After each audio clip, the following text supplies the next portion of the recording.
Hello students, today the second part, interrogative sentence of future tense. Many subjective things are described in this chapter previously. Now, second part of future tense, interrogative sentence, in which question word is given is called interrogative sentence. इस वाक्य में प्रश्नवाचक शब्द दिया गया उसे प्रश्नवाचक वाक्य कहते हैं. I have previously told you that in grammar, description given in the title of the topic, you can understand the theme, the matter of the topic by title. Now, interrogative sentence. प्रश्नवाचक वाक्य स्पष्ट होता है कि जिस वाक्य में प्रश्न पूछा गया हो उसे हम प्रश्नवाचक वाक्य कहते हैं. प्रश्नवाचक वाक्य interrogative sentence is also divided into two parts. As you know, what type interrogative and who type interrogative. What type interrogative? Yes or no answer to question type interrogative इसको कहते हैं. इसकी पहचान है the sentence started with क्या Hindi word, that is question word. Questioning, प्रश्न पूछा तो जाता है लेकिन क्या से पूछा जाता है. एक शब्द क्या से प्रश्न पूछा जाता है और एक ही शब्द सिंगल वर्ड यस और no is necessary to reply for the listeners. एक शब्द क्या से प्रश्न पूछा जाता है और एक ही शब्द हाँ या ना में उसका जवाब भी दिया जाता है. इसीलिए इसे यस और no answer to question type infinitive भी कहते हैं. अब in this sentence, frequently I have told before you, before the students, the construction of the sentence. In the starting, helping verb is given, shall and will helping verb, then after subject, then MV1 and object.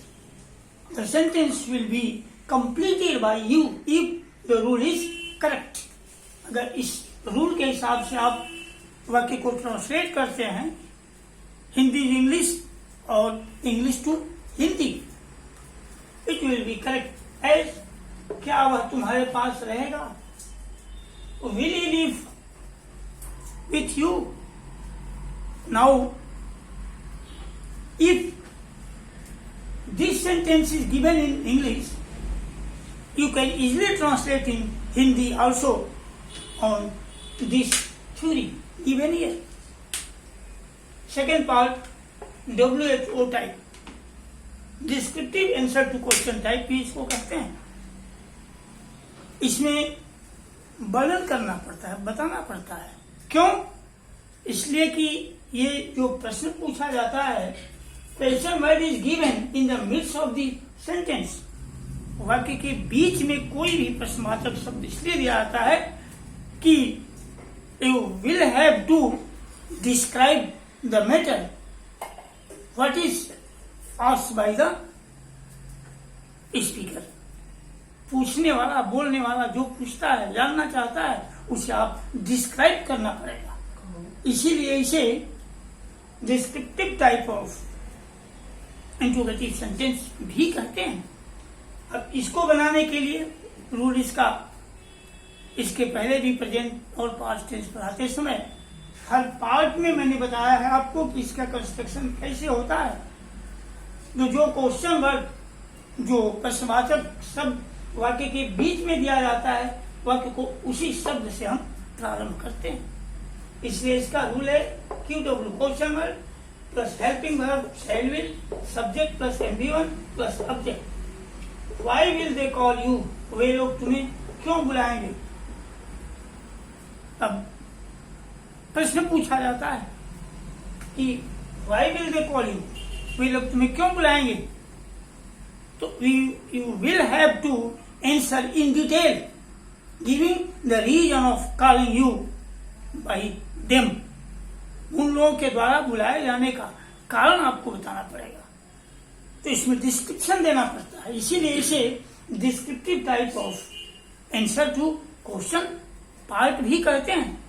दो नाम है इसके और दोनों नामों से इसे जाना जाता है। इस तरह ये दो भाग इंट्रोगेटिव के, दोनों का rule, theory, example, all things are given here on white board.